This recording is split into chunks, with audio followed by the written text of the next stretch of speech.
আসিফ নজরুলের মতো দক্ষ মানুষ এই সরকারের দ্বিতীয় জন না, এটা বলতেই হবে। কাজে তাকে বিতর্কিত করা মানে সরকারকে দুর্বল করার একটা ষড়যন্ত্র। এই সরকারের উপদেষ্টাদের মধ্যে ঢাকা বিশ্ববিদ্যালয়ের আইন বিভাগের শিক্ষক অধ্যাপক আসিফ নজরুল স্যার গত ১.৫ দশক ধরে আমাদের মতো রাজনৈতিক কর্মীদের সাথে থেকে রাজপথের লড়াই সংগ্রাম করেছেন।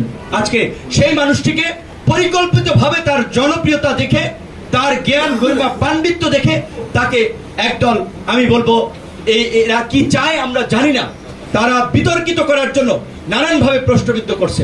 আমরা বিনয়ের সাথে বলবো, আসিফ নজরুল সহ সরকারের কোন উপদেষ্টাকে অকারণে সমালোচনা করবেন না, বিতর্কিত করবেন না। যদি কেউ দায়িত্ব পালনে অক্ষম হয়, যদি আমাদের সামনে পরিষ্কার কোনো বিষয় ফুটে উঠে, অবশ্যই আমরা সেই বিষয় নিয়ে কথা বলবো। কিন্তু আসিফ নজরুলের মতো দক্ষ মানুষ এই সরকারের দ্বিতীয় জন না, এটা বলতেই হবে। কাজে তাকে বিতর্কিত করা মানে সরকারকে দুর্বল করার একটা ষড়যন্ত্র।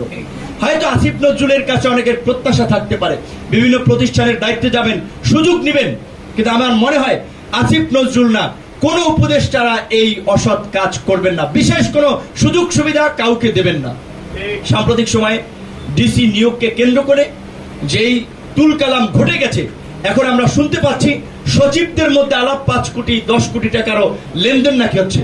এই ঘটনাগুলো আসল নাকি নকল, বানানো নাকি আসলে সত্যিকার ঘটনা, সেই ঘটনাটা বিশ্বাসযোগ্য তদন্ত আগামী 7 দিনের মধ্যে আমরা প্রত্যাশা করি।